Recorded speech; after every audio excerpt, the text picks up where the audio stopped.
This happened in Dallas, Texas on April 2nd of 1957. Dark clouds. Then from the clouds, a funnel dips and then it swirls. Then gains power as it lashes a 21-mile-long path of death and destruction across the western part of Dallas. The tornado, one of a series of twisters, touched down shortly after 4 o'clock p.m. this afternoon near Duncanville, then near Redbird Airport to the southwest of Dallas. Then it would rise once more and then dip again. Tonight, the total of injured counted as roughly as 600, reaching around 100 hospitalized, 8 dead, and 150 hurt. But all of those figures are most certainly to rise more by the end of the night. Dallas was not alone in feeling the wrath of this storm this afternoon. They struck in Fort Worth, Melissa, north of Dallas, Anna, Newark, and north of Fort Worth as far as Oklahoma. But Dallas got the worst of it. Texas News cameramen are on the scene as the tornado vents its fury. Cameraman Jim Murray, Dan Owen, Tom McDonald, and Floyd Bright find destruction on all sides and injured and bewildered people. Here is what is left of an apartment building in West Dallas. Only a sample of destruction that tonight leaves an estimated 800 homes destroyed and many others damaged.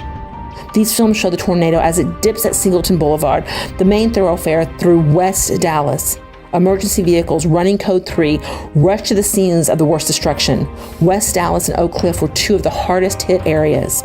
There is pain and heroism and countless acts of unnoticed bravery, but mostly there is confusion and bewilderment.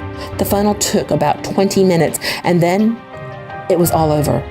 All over, but not for the people who had to experience it and are still experiencing the aftermath. Hot electric lines are snapped, electricity is popping dangerously near the rescue workers and men and women trying to find their families. There wasn't any safe place to hide and very little time to get to a safe place. To the north, as the tornado continued, relentlessly as it spreads, estimated at 12 miles an hour, it leaves more damage in an area at Love Field Drive. Along the way, newsmen found scenes like this.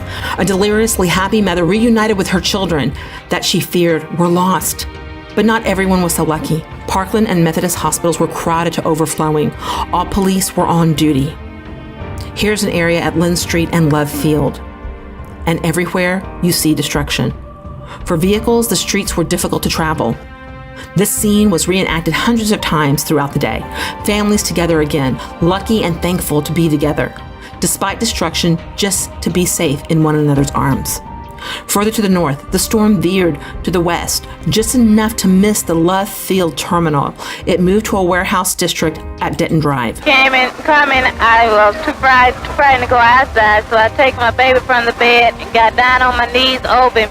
And that's where I was when it hit the house. And so by me being down over the baby didn't get hurt, but something happened to my back. A brick fell on my back. My back got hurt a little, and my knees, and across my face. Did it hurt your baby? No, sir, it did not. The baby was safe. It didn't get hurt at all. So here at Parkland, we had, at the count at 10:40, we treated 141 patients. We had 7 DOAs, and 1 died here in the hospital. 3 of them were from one family. I think most of it operated fairly smoothly out at this end. We never did know for sure how many we were getting. Here are scenes of the business district. The giant buildings were no match for this massive storm. The big twister flipped automobiles over like they were just paper cuts. It was strong enough to topple box cars. The storm virtually leveled the Renard Roofing Company in the northwest Dallas area. Freakishly pierced the roof of this house with flying timbers. Most of the dead and injured were taken to Parkland Memorial Hospital, where all available doctors and nurses reported for duty immediately. Some 250 of them and extra beds were installed to care for the injured. The 8 dead have been identified as 3 young boys of the Melvin Anderson family of Record Crossing and Section, an elderly Oak Cliff couple, Mr. and Mrs. Charles Skills, a 10-month-old baby, Mary Lucille Hatley of Record Crossing area, Florence Ruddiseel of Caddo, Oklahoma, who was visiting her family in Dallas, and an Oak Cliff woman named Willie Weaver.